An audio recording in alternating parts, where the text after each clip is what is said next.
Hey everybody, welcome back. We're here with you today. We're going to, let's wait on the boat again. Hey everybody, welcome back to the channel. We're here with you today. We're going to get started on the accent wall in the kitchen. We're going to be showing you step by step of how we're going to do it. We're going to do this wall and a continuation of this wall. We're going to be providing you the tools that we're using for this project and just kind of a step by step of how we're going to do it. Let's get started. Let's do it. Alright guys, here is the material that we're going to be using for the accent wall in the kitchen area. This is made by a company called Timeline, and these are called Timeline Skinnies. They come in a pack of 6 boards. They're very small. That's actually 3 boxes right there. This is, I think the color is called white or distress white, something like that. And it covers 10.88 square foot per package. And what was the panel size, babe? 5.5 by 48. Yeah, 5.5 by 48. 5.5 inches by 48 inches. What he said. Okay, so we're about to get started. Casey is getting our trim board ready. We're going to install that first, and then we're going to start putting these bad boys up. All right, stay tuned. This is another tool you'll need. This is a miter saw. This is the Delta 12-inch. You don't have to have one nearly this big to do this. They make them that Ryobi makes one. I think Hercules makes one that takes a 7 1/4 blade. It's a sliding compound miter saw. This is just the one I have. This board's got a little mess up spot, so we're going to use it for a cut piece. But you will need, miter saw makes it much easier. You can use whatever saw you got. Obviously, if all you have is a hand saw, you can use a square and a hand saw and cut your boards, or even a real hand saw. But this one works really well. I like this Delta. This thing is so smooth how it slides back and forth. It makes doing the work a lot easier sometimes. And this one will cut, I think it's, I know to cut 2x12s. I think it'll cut up to 16 inches or 14 inches across. It makes it really nice. All right, let's cut the board.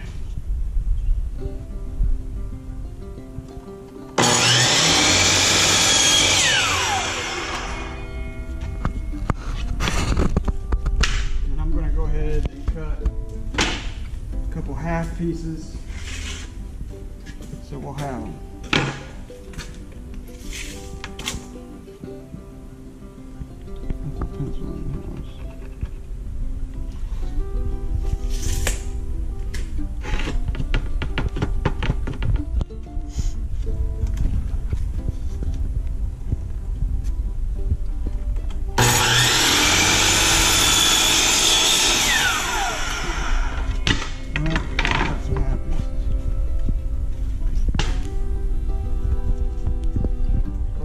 Fit.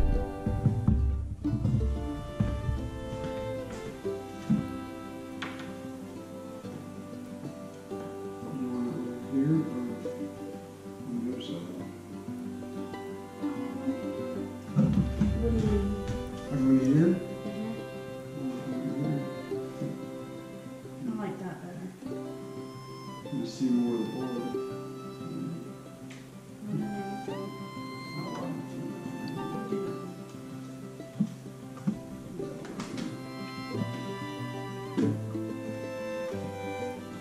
Here guys, I'm just using the Ryobi battery powered nailer. I'm not sure the model number, I'll get it for you. I'll have it in the description. This thing is amazing and it's not very expensive. It shoots 18 gauge brad nails up to 3 inch, I believe, or 2.5 inch. Really great tool to have for doing little trim work inside your house and stuff. I did this whole house with this little nail gun. Whole house. I'm using 2-inch brad nails. When we get up to it, we have to take these covers off the electrical. Be very careful doing this. Make sure your breaker is turned off to the outlets.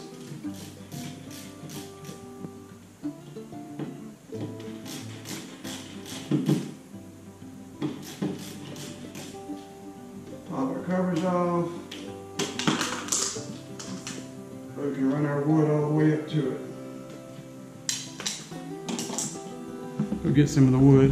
Get started with our first board here, the side board. You want to make sure you have it good and level. I just nailed it up, so we're dead level right there. And I nailed it in the corner, which I know I have a stud in the corner. I nailed it out here on the end. These boards, being as light as they are, just nailing into the sheetrock would be plenty to hold these boards. I will be nailing studs every now and then, just making sure I catch a couple of the studs to hold it tight to the wall in case your wall has any bows in it. A good trick to help you find your studs if you don't have a stud finder is look in your baseboards or in your shoe mold if you have it. But you'll see where it was nailed, because most of the time it always gets nailed to the studs, well, as long as the guy did it right. But that's how you can find your studs. You'll see the nail holes. A lot of times they get filled, like right here. See, I have a nail hole there and I have a nail hole there. You'll barely be able to see them because they'll be caulked and everything. So, but that will help you, you know, trying to find your studs. See, that one shows one right there. You can hear that stud right there. It's just a little cheat way to try to help you find studs if you don't have a stud finder. Remember, studs are every 16 inches, which is common unless you're in a weird little shaped wall or coming out of a corner. But in the field, they're 16 on center. So we have this board nailed up. We're going to start coming this way. And all the boards are 4 feet long. So you want to start off with, go ahead and cutting you some half pieces. This wall actually works out in our favor here. This wall is exactly 2 feet. So it makes it perfect, because when we cut a board for here, we're left with a 2-foot piece to use over here. So it'll work out nicely that way.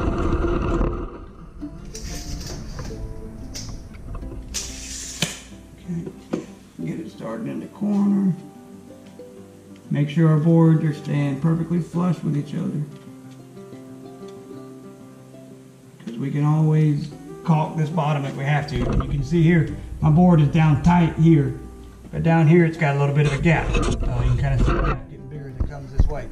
So we want this board to be level. So I'll put a bead of caulk here to hide that gap. You'll never know it was there. This baseboard must have went down a little bit.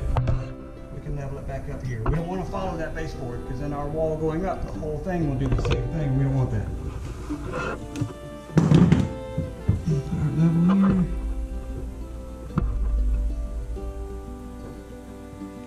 Right there. And level.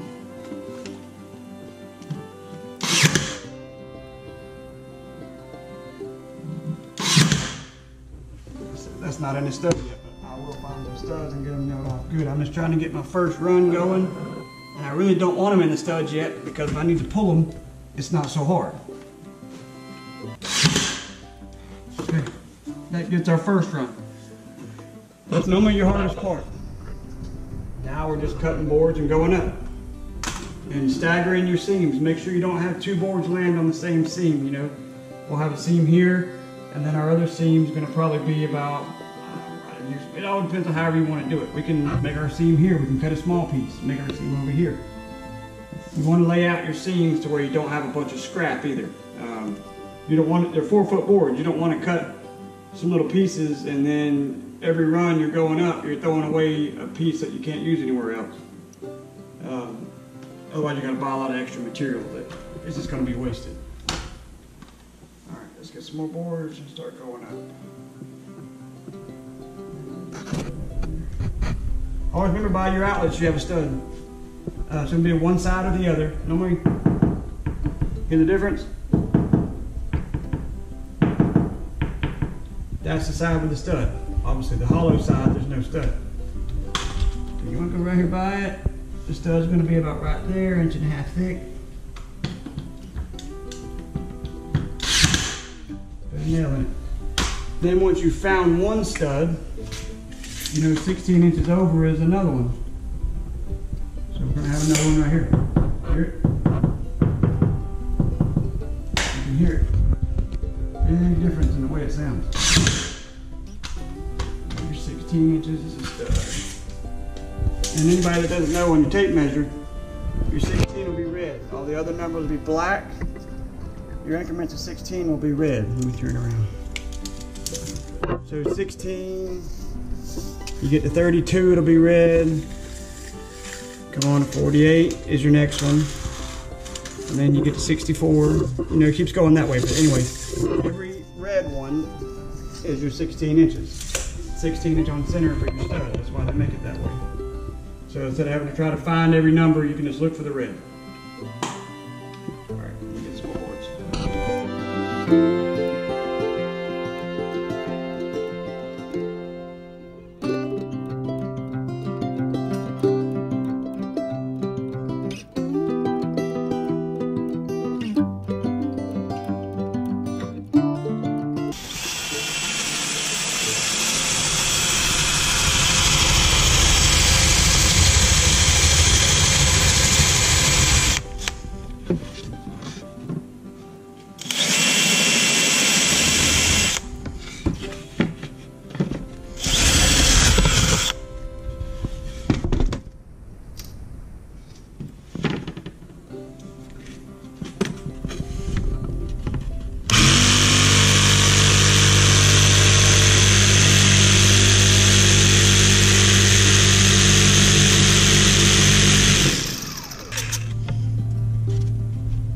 Got it. Almost there.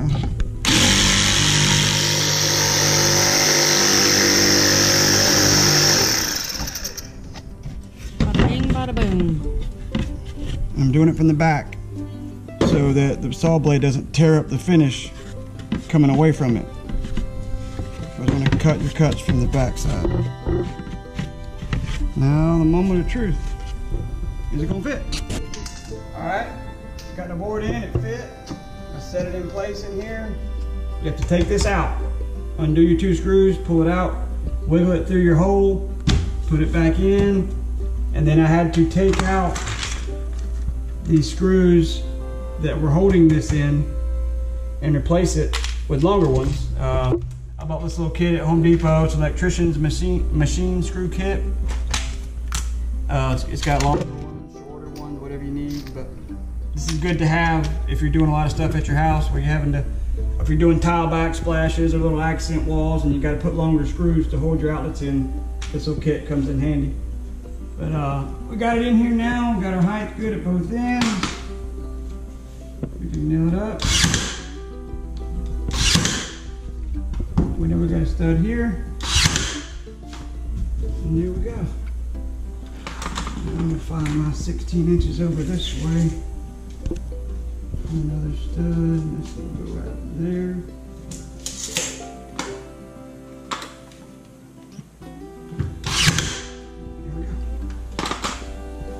Now we can go on up. We got our short piece already in over here. We're past our outlet, and now it's just wide open wall going on up. So we'll put it on. We'll set the camera back some and just get some time lapse here of us going up the wall, and we'll come back with you all in a little bit.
Okay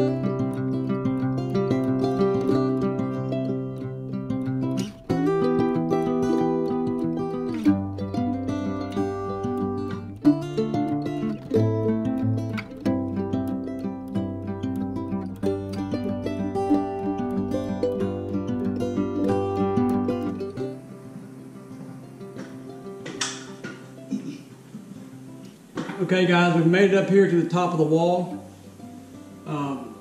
Everything worked out pretty nice and neat. These boards, they do vary in height a little bit. I didn't expect them to be perfect, but it makes your corner not line up perfect, but these walls aren't supposed to be perfect. They're supposed to kind of look, you know, old and kind of mismatched and all that, so it's not a big deal. Anyhow, we're up to the top now. All the way around, straight, flat, and even. You measure your gap at the top. Still follow your pattern, which we're going whole board, half, whole board, half. So I'll cut my piece first, lengthwise. I'll get them both cut for this side, one cut for that side. Then I have to take it to the table saw and rip it. I have to measure our gap here. Like right there, we're 3 1/4. But at this end, we're 3 1/8. So we're an eighth inch different. Yeah, 3 1/8. So that could be in the ceiling, that could be in our boards, being 1/8 inch off a little bit, you know, here, there, no big deal. 3 1/4 there, 3 1/4 there. So we're straight that way. But now I'm going to get my boards cut and then start ripping them down on the table saw so they'll fit.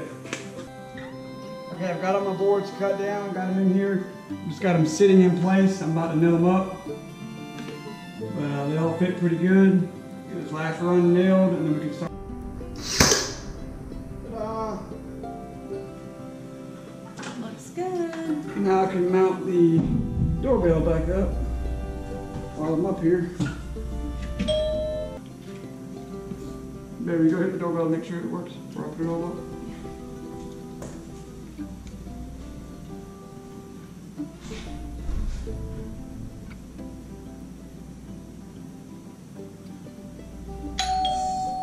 Take a look at there. Okay guys, we got the wall up and in place, and now we're about to work on the trim. He's got the painter's tape along the edge of the trim for me to paint. I went ahead and used this color matched wood filler where he nailed the holes in. I filled it in. It comes in all kind of colors. Whatever your trim color is, you can match to that. We use white. Once you allow that to dry, you go back, and I just use the sandal block. I don't know what grit this is, but I don't think it really matters. And I just kind of go over it so you don't see any imperfections in the wood when we start to paint it.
I always want to take this tape off when the paint's still wet.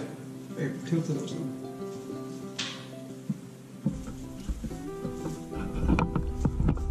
Don't wait until your paint has dried. Do it while the paint's still wet.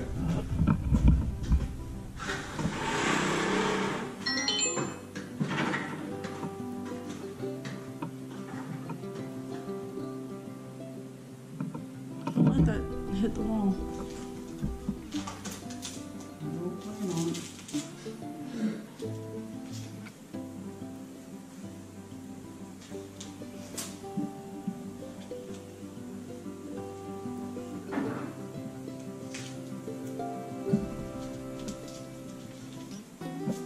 There we go.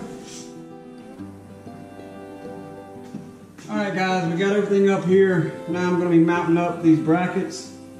These are the same brackets we use inside the pantry. We're going to put 2 out here just to make a shelf on. Go about right here. I've already got my stud marked. There's a stud right there. Go about right there. I'll get this top screw in and then I will put my level on it.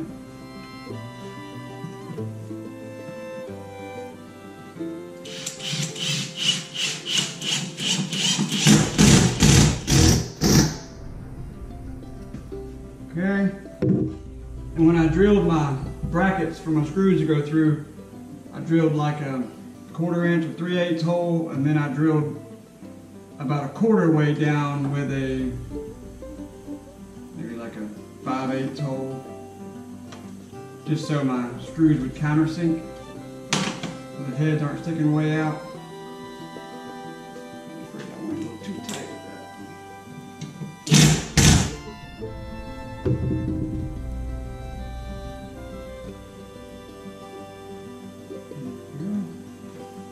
Get it level. We'll hang the dandy magnet to it. Nice when you're working on metal. Working with wood will help you,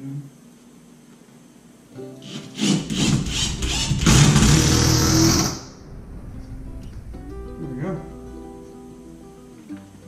That one is mounted. Alright, we got our brackets up.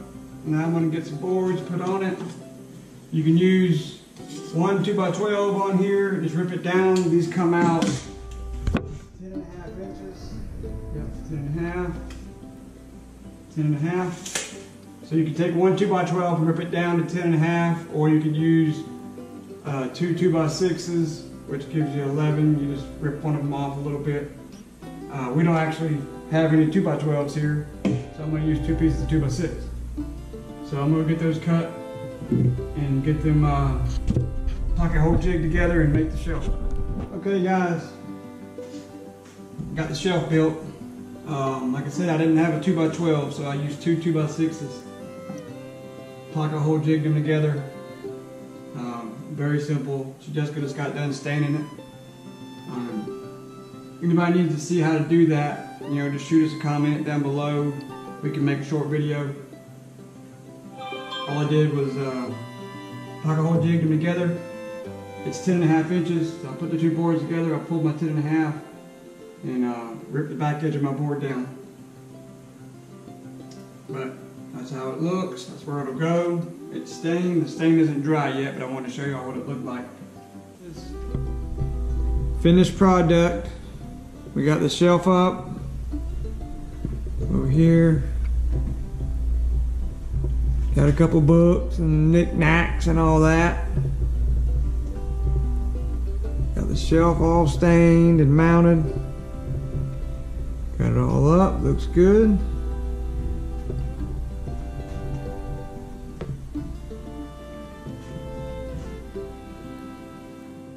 Hey guys, we're back. The wall is done.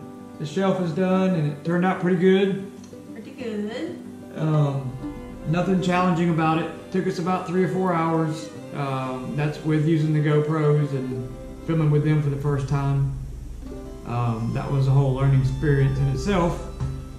Tell them where we got the wood from, man. We bought this from Home Depot, and it's very simple. There's a calculation box on the website.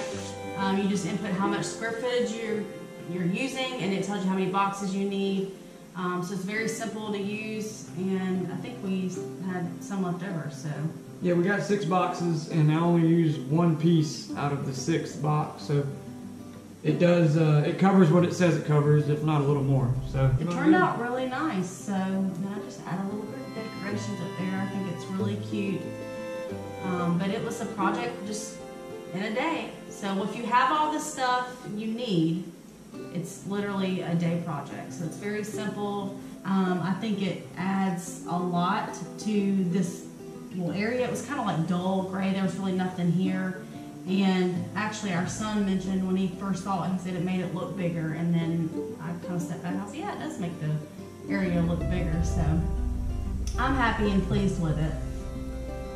But it's very, this would be, I would say, a beginner project. Anybody can handle this. It's very simple. A guy or girl could handle this. So just stay tuned. We'll try to keep the content coming. Just bear with us. We're still new.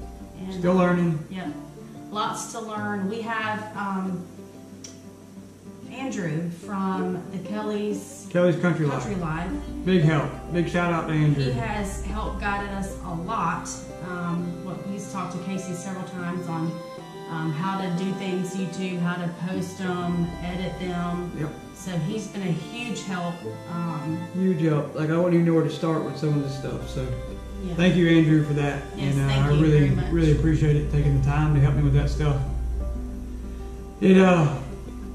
It's a lot harder than people realize to do a YouTube, and I'm guilty of it. I'm like, yes, throw some videos on there and get it going, but man, it's a lot of work. The editing and trying to upload it and just getting good quality videos, it's hard. Knowing where to put the camera, and when to do this and that, and then I could have done this wall probably in an hour, no kidding, and it took us 4 hours because moving cameras and doing this and then checking what we filmed, make sure it looked right. And, yeah. But I think we'll get it. I think we're doing pretty well. We're proud of ourselves for what we've done so far and as newbies. Mm-hmm. But thank you for watching, and thank you for just coming on this journey with us. And I keep saying that, but we're really grateful that y'all watch us, and just remember to like, subscribe, or ring the little bell, or whatever it is. Yeah, but notifications do all, so you get notified when we put new content out, new videos. But thank you for watching, and we'll see you on the next one. Bye, guys. This is fucking alright. Back to the channel. What? Tom, stop. GoPro, stop recording. You didn't tell me you're gonna do. You just like, all right, GoPro, stop recording. Like you didn't even do that. Yeah, exactly. Let's go wing it. Welcome back, guys. Thanks for joining us again here. Hey everybody, welcome back to the channel. We're back with you here today. We're going to get started on the accent wall in our kitchen. We're going to show you the tools we need to do it. We're going to show you kind of what it takes, a step-by-step process. Walk you through it, and let's get started. I thought I was going to say that. You completely took the whole. You said everything. Then start over. No. Come on. GoPro, stop. No, come on. No, that's it. Come here. No, GoPro, stop. Recording. GoPro, Hey stop guys, recording. We got the wall done. Shelf's done. Everything looks good. Looks great. This is a very simple project, very easy to do. It took us probably 3 or 4 hours, but that's also because it's our first time filming a video with the GoPro, so that was a whole new learning experience. Been using my phone up until this point, so that was a whole good old time. But anyhow, why are you laughing now, man? What is it? Gavin, he's got his head pressed against the window. Our son can't give us 2 minutes to finish filming this video. We begged him for 2 minutes to film the end of the video, and he's outside the door jumping around like a crazy person. Start over. Anyhow, no, we're not starting over. Here's the wall. It looks great. Anybody can do it. I promise you. If you have any questions, just GoPro, stop recording. shoot me a message. If you have any questions, GoPro. Hope y'all have a good night, and we'll see you on the next one. GoPro.